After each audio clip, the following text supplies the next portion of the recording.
যুক্তরাষ্ট্রের নবনির্বাচিত president Donald ট্রাম্পের দাবি শেখ হাসিনা এখনও বাংলাদেশের প্রধানমন্ত্রী। এমনি এক বার্তা ভেসে বেড়াচ্ছে সামাজিক যোগাযোগ মাধ্যমে। গণঅভ্যুত্থানের মুখে আওয়ামী লীগ সরকার পতনের পর শেখ হাসিনাকে নিয়ে এমন একটি পোস্ট ভাইরাল হয়। এদিকে ডোনাল্ড ট্রাম্প ক্ষমতায় এসেই কঠিন নিষেধাজ্ঞা দিলেন ডক্টর ইউনূসকে। রীতিমতো নিষেধাজ্ঞার ভয়ে কাঁপছে ডক্টর ইউনূস সহ উপদেষ্টা। অন্যদিকে বাংলাদেশকে নিষেধাজ্ঞা দিতে ডোনাল্ড ট্রাম্পকে কঠিন চাপ দিচ্ছে ভারতের প্রধানমন্ত্রী নরেন্দ্র মোদী। শোনা যাচ্ছে শেখ হাসিনাকে ক্ষমতায় বসাতে বিভিন্ন কাজে লেগে পড়েছে নরেন্দ্র মোদী। ট্রাম্প ক্ষমতা নেওয়ার পর আমেরিকাকে বাংলাদেশের উপরে নিষেধাজ্ঞা দেবে, রীতিমতো গার্মেন্টের নিষেধাজ্ঞা। অন্তত এইরকম চেষ্টা কিছু মানুষ করবে, এটা বলাই যায়। আর কিছু মানুষ বা যত মানুষ করবে তার চাইতে এটাকে খুব বড় করে আমাদের সামনে প্রেজেন্ট করার চেষ্টা তো আছেই। আমি সেটা নিয়ে কথা বলতে চাই এবং এই কথাগুলোকে আমরা কিভাবে নেব। আপনারা ইতিমধ্যে একটি ক্লিপ দেখতে পাচ্ছেন, যে ক্লিপের মধ্যে দেখা যাচ্ছে যে 2019 সালে সে মাননীয় প্রধানমন্ত্রী জননেত্রী শেখ হাসিনার সাথে একটি ফটোতে সে আবদ্ধ হয় এবং কি একটি ফটো ক্লিপ আপনারা দেখতে পাচ্ছেন। আর সেখানে কিন্তু সে বলতেছে, আসসালামু আলাইকুম প্রিয় দর্শক, আশা করছি সকলেই ভালো আছেন। দর্শক, আওয়ামী লীগ সরকার পুনরায় ক্ষমতা আসার জন্য মরিয়া হয়ে পড়েছে। দর্শক, এদিকে ভারত সরকার মোদী প্রচণ্ড গতিতে চাপ দিচ্ছে ডোনাল্ড ট্রাম্পকে। ডোনাল্ড ট্রাম্প নির্বাচনে নতুন ক্ষমতা আবারও পাওয়ার পরে আওয়ামী লীগ সরকারকে ক্ষমতায় বসাতে চাচ্ছেন। দর্শক, যে কোনো মূল্যে হোক ডক্টর ইউনূসকে ক্ষমতা থেকে চ্যুত করে পুনরায় সাবেক প্রধানমন্ত্রী শেখ হাসিনাকে আবারও ক্ষমতায় বসাতে চাচ্ছেন। প্রিয় দর্শক, আজকের ভিডিওতে রয়েছে বেশ কিছু গুরুত্বপূর্ণ তথ্য, যা দেখলে এবং শুনলে আপনারা শিউরে উঠবেন। প্রিয় দর্শক, 5 আগস্ট সাবেক প্রধানমন্ত্রী শেখ হাসিনা যখন দেশ থেকে পালিয়ে যায় তখন থেকে লগ ইন করছে ভারতের মোদির সঙ্গে এবং তারই সাথে লগ ইন করছে ট্রাম্পের সাথে। দর্শক, ইতিমধ্যে মার্কিন নিষেধাজ্ঞার কবলে পড়ে যাচ্ছে ডক্টর ইউনূস। দর্শক, যদি শেখ হাসিনাকে ক্ষমতা ফিরিয়ে না দেওয়া হয় তাহলে ঝড়ের কবলে পড়তে যাচ্ছে প্রধান উপদেষ্টারা সহ এবং সার্জিস সহ হাসনাত। দর্শক, এখন ডোনাল্ড ট্রাম্প তিনি যে কোনো কৌশলে এবং মাস্টার মাইন্ড তার যেভাবে হোক আওয়ামী লীগকে ক্ষমতা ফিরে দিতে চাচ্ছেন। এখন যদি আওয়ামী লীগকে ক্ষমতা ফিরে দিতে না পারে সেক্ষেত্রে মার্কিন নিষেধাজ্ঞার কবলে পড়বে ডক্টর ইউনূস এবং ধীরে ধীরে ডক্টর ইউনূসকে পতন ঘটাবে সেই যুক্তরাষ্ট্র ট্রাম্প। দর্শক, তারা সেই কঠিন দাবার চাল চালছে যুক্তরাষ্ট্র থেকে।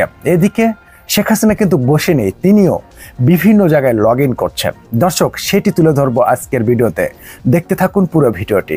তারপরে আপনাদের মতামত অবশ্যই কমেন্ট বক্সে লিখে জানাবেন। আসসালামু আলাইকুম রহমতুল্লাহি ওয়া বারাকাতুহু।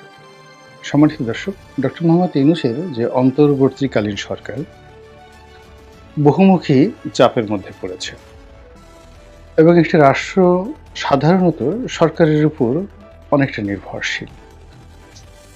তা সে গণতান্ত্রিক সরকার হোক কিংবা স্বৈরাচারী সরকার হোক, একনায়ক হোক কিংবা ফ্যাসিবাদ হোক, সরকারের উপর জনগণের যে চিন্তা চেতনা, মন এবং মানসিকতা এবং বিশ্বাস অবিশ্বাস সব কিছু মিলিয়ে যে একটা পরিবেশ পরিস্থিতির সৃষ্টি হয়, তার কারণে কিন্তু একটা জাতি কাজ করে এগিয়ে যায় অথবা পিছিয়ে পড়ে। তো আমরা সেই দীর্ঘদিন ধরে যে জাতাকলে পিষ্ট হচ্ছি, সে 2014 সন থেকে নয়, ঠিক আমার মনে হচ্ছে 2013 সন থেকে সেই হেফাজতের যে আন্দোলন কিংবা তারও আগে যখন গণজাগরণ মঞ্চ হলো তখন থেকে আমাদের যে অসুখ শুরু হলো, সেই অসুখ বাড়তে বাড়তে একেবারে আমাদেরকে বলতে গেলে এখন শুইয়ে ফেলেছে। আমরা বিষাদগ্রস্ত হয়ে পড়েছি, তারপর অনেকটা বিকলাঙ্গ হয়ে পড়েছি, মানসিক বিকারগ্রস্ত হয়ে পড়েছে। আমাদের একেবারে টপ টু লো, সর্বোচ্চ পর্যায় থেকে পক্ষে বিপক্ষে যারা সবাই আছি, আমাদের যে কোনো কথা, যে কোনো চিন্তা, যে কোনো চেতনার উপর আমরা ঘন্টা খানেক অর্থাৎ মাত্র 60 মিনিট আমরা স্থির থাকতে পারছি না। এর মধ্যেই হয়তো আমাদের অস্থিরতা হচ্ছে, অথবা পরিবেশ পরিবর্তন হয়ে যাচ্ছে, অথবা কথাবার্তা যাকে বলা হয় এলোমেলো হয়ে যাচ্ছে। এই জিনিসগুলো হয় প্রথমত হতাশা থেকে, দ্বিতীয়ত ভয় থেকে, তৃতীয়ত লোভ থেকে, আরও অনেক কিছু থেকে। তো তো শেখ হাসিনার জামানাতে আমাদের ভয় ছিল, প্রচণ্ড ভয় ছিল, হত্যার ভয় ছিল, গুমের ভয় ছিল, ছাত্রলীগের ভয় ছিল, আরও অনেক কিছু। তো সেই ভয় প্রকৃতির অপার নিয়মে আমরা কাটিয়ে একটা বিরাট গণ অভ্যুত্থানের মাধ্যমে শেখ হাসিনার পরাজয়, তার দেশ ত্যাগ এবং তার যারা ঘনিষ্ঠজন অনেকে গ্রেপ্তার হয়েছেন, অনেকে পালিয়ে গিয়েছেন, এখন আওয়ামী লীগ মুক্ত একটি বাংলাদেশ। তো সেই বাংলাদেশে আমাদের যে সুখ ছিল, স্বপ্ন ছিল, সেই সুখ স্বপ্ন ক্রমশ অসুখে পরিণত হয়েছে। আমরা যাদেরকে ক্ষমতায় বসিয়েছি তারা নিজেরাও কিন্তু সুখী হচ্ছেন না। এর কারণ হলো যে বিগত সরকারের আমল বলেন কিংবা বর্তমান আমল বলেন, সব মিলিয়ে আমাদের অর্থনীতি, রাজনীতি, সমাজ ব্যবস্থায় এতটা বিশৃঙ্খলা তৈরি হয়েছে যে রাতারাতি এখন ডক্টর মোহাম্মদ ইউনূস তো দূরের কথা, প্র্যাকটিক্যালি যদি বলি যে এখানে অন্য কোনো ফেরেশতাও যদি বসিয়ে দেওয়া হয়, তিনিও সব কিছু এলোমেলো করে ফেলবেন। অথবা শেখ হাসিনাকে যদি আবার আনা হয়, কিংবা কালকে যদি তারেক রহমান সাহেবকে বসিয়ে দেওয়া হয়, বেগম খালেদা জিয়াকে বসিয়ে দেওয়া হয়, আমার কাছে মনে হচ্ছে না যে বর্তমান যে অবস্থা সেই অবস্থার চাইতে ভালো কিছু হবে। এর কারণে হলো সময়টা বাংলাদেশের জন্য ভালো যাচ্ছে না। এখন কেন ভালো যাচ্ছে না, কী কারণে যাচ্ছে না, সেটি নিয়ে বহু আলোচনা করা যেতে পারে। এবং সেই আলোচনার ব্যাপারে যদি আপনি আধ্যাত্মিকতায় যান, ধর্ম বিশ্বাসে যান, তাহলে প্রথমত হলো যে একটা মানুষের বা একটা জাতিগোষ্ঠীর বা একটা পরিবারের ভাগ্য নির্ধারণ হয় তার চিন্তা এবং চেতনার কারণে। তো আমরা জাতিগতভাবে যে ধরনের চিন্তা করি, কি চিন্তা করি? কম পরিশ্রম, বেশি লাভ। পরিশ্রম না করে বড় বড় পদপদবি পাওয়া, অন্যের যে সকল আকর্ষণীয় জিনিস আছে, যেমন সেটা টাকা হোক, ধন সম্পত্তি হোক, স্ত্রী হোক, কন্যা হোক, সুন্দরী নারী হোক, জায়গা হোক, গাড়ি হোক, বাড়ি হোক, এই জিনিসগুলো আমরা খুব সহজে ছিনিয়ে নেওয়ার কিংবা অলৌকিকভাবে পাওয়ার স্বপ্নে আমরা বিভোর হই। কিন্তু আমরা নিজেরা কোনো একটি কর্ম করে সফলতা অর্জন করে তারপরে সেই সফলতার ফল ভোগ করব, এই ধরনের সোজা সাপটা সহজ সরল যে চিন্তা, যেটি ইহদিনাস সিরাতুল মুস্তাকিম বলা হয়, আল্লাহর কাছে আমরা প্রার্থনা করি যে হে আল্লাহ, আমাদেরকে একটি সহজ এবং সরল পথ দান করো। তো এরকম সহজ সরল পথ হলো গাণিতিক, জ্যামিতিক এবং বৈজ্ঞানিক। কাজ করবেন, ফল পাবেন।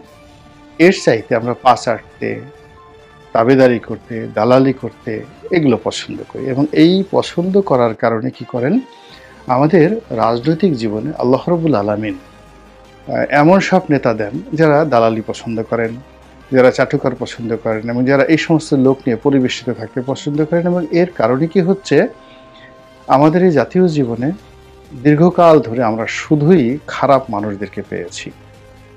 এবং আমরা যদি ভালো হতাম, আমাদের এই জাতীয় জীবনে বহু ভালো মানুষ এসেছে, কিন্তু আমরা ভালো মানুষদেরকে রাখতে পারিনি। তাদেরকে হয়তো মেরে ফেলা হয়েছে, তাদেরকে তাড়িয়ে দেওয়া হয়েছে, অথবা এমন একটা পরিবেশ পরিস্থিতি তৈরি করা হয়েছে যেন তারা আর না আসে। প্রতি মুহূর্তে আমরা শুধু সমালোচনা করেছি। তো এই কারণে প্রকৃতিগতভাবে আমাদের জীবনে ঝড়, বৃষ্টি, বন্যা, বাদল থেকে শুরু করে প্রাকৃতিক দুর্যোগ এবং ভালো নেতা না পাওয়া এবং সামাজিক নানা রকম বিপত্তি, রোগ বালাই থেকে শুরু করে আরও অনেক কিছু হয়ে থাকে প্রাকৃতিকভাবে।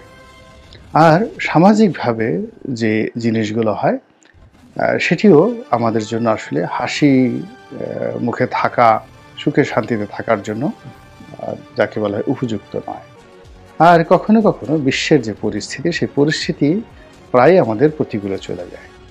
যেমন এই মুহূর্তে ডক্টর মোহাম্মদ ইউনূস সরকার ক্ষমতায় এসেছেন, কিন্তু তিনি, আশ্চর্যের ব্যাপার হলো, তাকে ব্যাটারি চালক যারা আছেন রিক্সা, তাদের হুমকি মোকাবেলা করে তাকে ক্ষমতায় থাকতে হচ্ছে। এরপর দুটো কলেজের মারামারি, 7টা কলেজের দাবি দেওয়া, এরপর আরও অনেক কিছু ছোটোখাটো বিষয় নিয়ে এমন সব বিপদের মধ্যে এই সরকারকে তার ক্রান্তিকাল পার হতে হচ্ছে, যেটি নির্বাচিত সরকারের পক্ষে সম্ভব নয়। এবং এই 3 মাসে আমাদের যে বিবর্তনগুলো হয়েছে, সেই বিবর্তন হলো যারা ভয় দেখাবেন, শাসন করবেন, তারা উল্টোভাবে ভয় পাচ্ছেন। অনেক পুলিশের কর্মকর্তা ভয়ে তারা তটস্থ থাকেন, অনেক পুলিশের সদস্য ভয়ে তারা মুভমেন্ট করেন না, আকাশের দিকে তাকিয়ে থাকেন। আমাদের আশ্রয়স্থল সেনাবাহিনী, এবং আমরা সবচেয়ে বড় যে মেডিসিন আমাদের শাসন ক্ষমতা সেটা হলো সেনা শাসন। কিন্তু এই গত 3 মাসের অধিক সময় ধরে এই সেনাবাহিনী রাজপথে থাকার কারণে এখন তারাও পুলিশের সঙ্গে পাল্লা দিয়ে এই জনগণের যে মব, এটাকে মোকাবেলা করতে হচ্ছে, এবং অনেক ক্ষেত্রে তারা সাধারণ ছাত্র জনতার সঙ্গে মারামারি, কাটাকাটি, ইটপাট খেল নিক্ষেপ থেকে শুরু করে যাকে বলে এমন সব ঘটনার মধ্যে জড়িয়ে পড়ছেন। ফলে তাদের যে সম্মান, মর্যাদা, এই জিনিসগুলো থাকছে না। এখন তাদেরকে পুলিশের চাইতেও বলতে গেলে অসম্মানজনক এবং বিরূপ অবস্থার মধ্যে পড়তে হচ্ছে, এবং তারা ধৈর্য হারিয়ে ফেলছেন। একদিকে তাদের হাতে অস্ত্র রয়েছে যেটা দিয়ে অবাধে গুলি করার ক্ষমতা রয়েছে, কিন্তু তারা সেই অস্ত্র প্রয়োগ করতে পারছেন না। এর কারণ হলো এখন এই কয়েকদিন আগে যে গণ-অভ্যুত্থান হয়েছে, যদি বড় কোনো দুর্ঘটনা ঘটে মুহূর্তের মধ্যে পুরো সেনাবাহিনীর বিরুদ্ধে জনমত চলে যাবে। আবার অন্যদিকে তাদেরা এই বিশাল একটা, আপনি চিন্তা করেন, একটা স্টেন গান কিংবা একটা 303 রাইফেল কিংবা একটা চাইনিজ অ্যাসল্ট রাইফেল, যেগুলো আর্মিরা ব্যবহার করে, এর এক একটার ওজন 10 কেজি 12 কেজি। তাদের যে বুট যেটা পরে থাকে, এই একটা বুটের ওজন 3 থেকে 4 কেজি। শরীরের যে পোশাক, বেল্ট থেকে শুরু করে অন্যান্য যে সকল সামরিক সরঞ্জামাদি রয়েছে, তাকে গড়ে 20 থেকে 25 কেজি ওজনের যে ভার বহন করতে হয়, এই ভার নিয়ে আবার যদি একটা বড় একটা লাঠি নিয়ে তাদেরকে খালি হাতে যারা মব করছেন, সংগ্রাম করছেন, তাদের পেছনে দৌড়াতে হয়, তাদেরকে মারতে হয়। It's a dangerous thing. এটা সেনাবাহিনীর পক্ষে সম্ভব নয়। তাদেরকে তৈরি করা হয়েছে শুধু গুলি করার জন্য। তো এনিওয়ে, এই জিনিসগুলো করে তারাও খুব বিপদ এবং বিপত্তির মধ্যে আছে। ফলে প্রতিদিনই নিত্য নতুন যে অভ্যন্তরীণ সমস্যা, যেটা গতকাল ছিল না কিন্তু আজকাল হয়েছে। গতকাল পুরো ঢাকা শহর বলতে গেলে অচল ছিল, এই কারণে যে ঢাকা কলেজ যেমন সিটি কলেজ মারামারি করেছে, তার আগের তারপরে গেল সেটা সন্ধ্যা পর্যন্ত সেটা নিষ্পত্তি হলো। সন্ধ্যার পরে জাহাঙ্গীরনগর ইউনিভার্সিটির মধ্যে সেই বিশাল বিপ্লব, এর কারণ হলো ব্যাটারি চালিত একটি রিক্সা একজন ছাত্রীকে মেরে ফেলেছে চাপা দিয়ে। এরপরে হাইকোর্ট থেকে একটা নির্দেশ জারি হয়েছে এই ব্যাটারি চালিত রিক্সা বন্ধ করার জন্য। এই জন্য গতকাল থেকে আজ অবধি মিরপুর, মহাখালী, খিলগাঁও থেকে শুরু করে ঢাকার গুরুত্বপূর্ণ এলাকার সমস্ত সড়ক মহাসড়ক বন্ধ অবস্থায় আছে, কোনো কাজকর্ম নেই। তো এই সকল তাপ চাপ সরকারের উপর পড়ছে। তার সঙ্গে আবার এই শেখ হাসিনা আজ কালকে ঢুকে পড়বেন, পরশুদিন ঢুকে পড়বেন, তারপরে এখানে ওটা করো, ওখানে ওইটা করো, বিভিন্ন রকম টেলিফোনে হুমকি ধামকি, এই জিনিসগুলো মূলত ছড়িয়ে পড়েছে এবং ভাইরাস আকারে ছড়িয়ে পড়েছে। এবং যারা ভয় দেখাচ্ছে তারা টের পেয়ে গেছে যে তাদের কথা কগনিজেন্সে নেওয়া হয়, এবং তারা যে হুমকি ধামকি দেয়, এই হুমকি ধামকি দেওয়ার ফলে তারা কি করছে, প্রতিপক্ষ তাদেরকে ভয় পাচ্ছে। এই জন্য তারা আরও বলিষ্ঠ, আরও কৌশলে এবং আরও ইনভেস্ট করে এই তাদের যে কর্মগুলো, এই কর্মগুলো তারা ছড়িয়ে দিচ্ছে। তারপরে যেটা হচ্ছে, বাংলাদেশের সাবেক প্রধানমন্ত্রী তিনবারের যাকে বলা হয় তিনটি পরপর 3বার, 2009, 14, 4বার পরপর 4বার তারা ক্ষমতা যে সিংহাসন, সেই ক্ষমতার সিংহাসনে তারা বসেছেন এবং সুদীর্ঘকালে জাতিকে তারা শাসন করেছেন। ফলে তাদের সম্পর্কে অন্য সাধারণ মানুষের যে ভয় এবং আতঙ্ক এখনও কিন্তু কাটেনি, ট্রমা যায়নি। ফলে শেখ হাসিনা আসছে, আওয়ামী লীগ ক্ষমতায় ফিরে পাবে, এটা একদম ডাহা মিথ্যা কথা। যদিও হয়, অসম্ভব হয়, অবাস্তব হয়, কিন্তু যারা শেখ হাসিনা যারা ক্ষতিগ্রস্ত হয়েছেন তাদের মনে কিন্তু আতঙ্ক তৈরি হয়। এর সঙ্গে আবার অতি সম্প্রতি শুরু হয়েছে মিস্টার নরেন্দ্র মোদীর চাপ। এর কারণ হলো নরেন্দ্র মোদী শেখ হাসিনাকে আশ্রয় দিয়েছেন, তাকে প্রমোট করছেন, এবং দিল্লির পক্ষ থেকে যে সকল কর্মকাণ্ড চালানো হচ্ছে, যেমন আমাদের ভারতীয় ভিসা একেবারে বন্ধ। 2 নম্বর হলো যে বাংলাদেশের সঙ্গে ভারতের যে কূটনৈতিক সম্পর্ক খুব সীমিত পরিসরে চালানো হচ্ছে, এবং সরকারের ঊর্ধ্বতন যারা কর্মকর্তা রয়েছেন এখনও পর্যন্ত, মানে ভারত সরকার ঊর্ধ্বতন কর্মকর্তা এখনও পর্যন্ত বাংলাদেশের ব্যাপারে কোনো ইতিবাচক সহযোগিতার হাত বাড়াননি। অধিকাংশ তারা আড়ালে আবডালে যে সকল কর্মকাণ্ড করছেন এবং যে সকল অঙ্গভঙ্গি করছেন তার রীতিমতো ইউনূস সরকারের উপর ভীষণ রকম একটা শারীরিক এবং মানসিক চাপ তৈরি করেছে। প্রথম দিকে ডক্টর ইউনূস সরকার বিপ্লবীদের মতো কথা বলেছেন, পরবর্তীতে তিনি কূটনীতির ভাষায় কথা বলেছেন, ভারতের সঙ্গে বন্ধুত্ব করার জন্য উন্মুখ হয়ে তিনি বসে আছেন এবং বিভিন্ন মাধ্যমে ভারতের প্রধানমন্ত্রীর সঙ্গে কথা বলা বা বৈঠক করার জন্য চেষ্টা চালাচ্ছেন, কিন্তু ফলাফল শূন্য। তো এই যখন 2 নম্বর সমস্যা, 2 নম্বর সমস্যার সঙ্গে আবার 3 নম্বর সমস্যা শুরু হলো ডোনাল্ড ট্রাম্পের বিজয়।